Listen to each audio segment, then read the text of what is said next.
Well, hello again to all the boys and girls out there in YouTube land watching.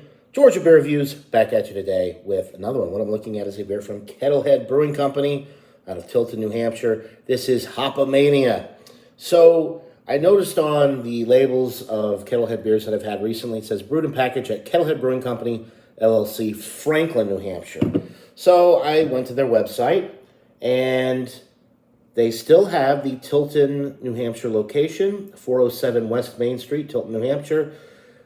They have a new location at 40 Canal Street in Franklin, New Hampshire. So they are expanding, which is nice because I've always really enjoyed beers from Kettlehead.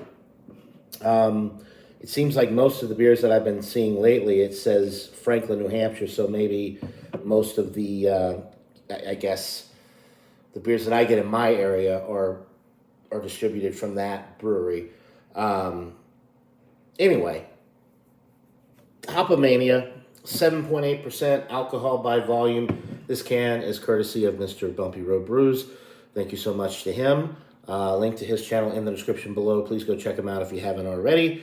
I do get Kettlehead beers in my area now, and I think that it's probably because of the expansion, because before I started seeing cans with Franklin, New Hampshire on them, I never saw any of their beers in my area. So this double IPA, well, that's about all I know, is that it's a double IPA. There's no other information on the label. So let's go ahead and get into it. I know this is a fresh can. Bumpy gave it to me, but I don't see a date on the can, so I can't tell you exactly when it was brewed, when it was canned. All right. Let's go ahead and pour it up.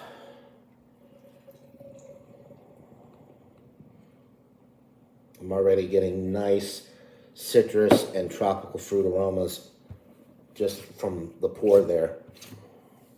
Also making a mess at the same time. So, nice juicy IPA appearance. Kind of a orange, bright orange color. 2.5 finger head. Off-white, creamy head. It's a good-looking beer in a glass, so let's get a little bit more of the aroma here. Like a dank citrus. So like tangerine, grapefruit. There's a little bit of a resinous quality with this as well.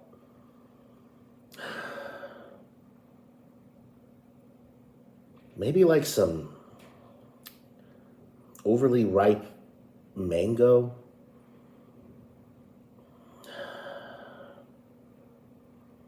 Definitely has some mango in there, but it's not, it's hard to describe. It's because there's an earthy tone when you get through the overly ripe mango. There's like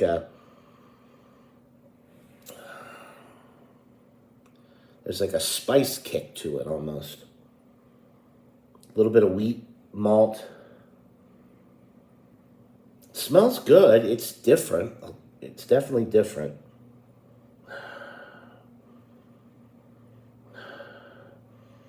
But yeah, mango, orange citrus,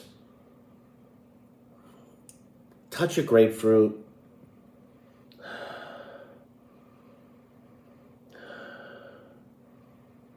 Yeah, it smells good.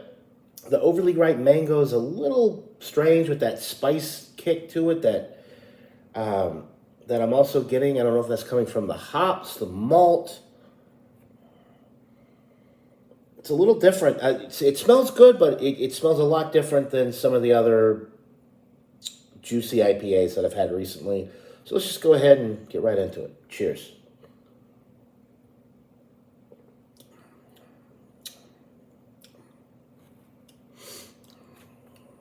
Tastes really good. Tastes better than it smells, actually. Not that it smells bad, but there's just something I couldn't quite place. So, mango, even a touch of pineapple. The grapefruit is not so much on the palate as I was picking up on the nose, but let me get another sip. Just one sip in, so let's get another one.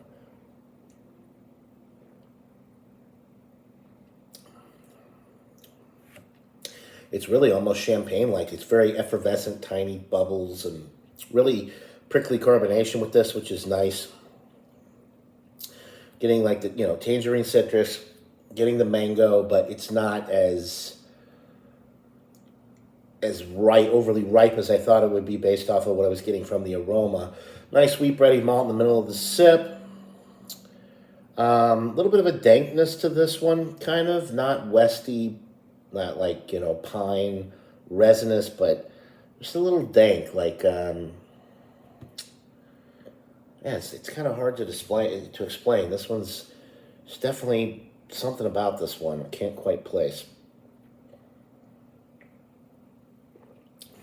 At 7.8%, I would say that the body is pretty light. I would say high light. I wouldn't even say that this gets into the medium body range, to be honest with you. It's on the higher end of light, but for a double IPA, it is on the lower end at 7.8%, but it's still a double IPA. I would say that this is one of the lighter double IPAs that I've ever had. A little bit of wheat bready malt character in the middle of the sip. Nice head. Lovely appearance. It drops off quickly. That's the thing with this one is when you swallow it down, there's really no aftertaste. There's really it's kind of a watery finish. There's nothing left behind. So in that sense, I guess you want to go right back in for another sip. Yeah, nice carbonation, nice medium carbonation.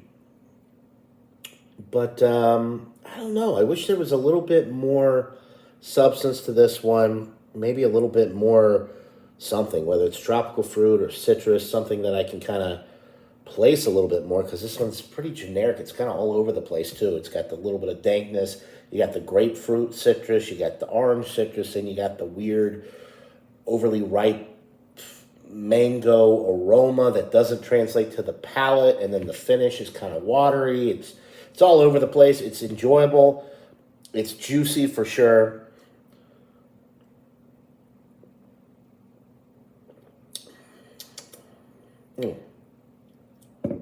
And the more I sip on it, the more I kind of like it, but it's definitely not my favorite.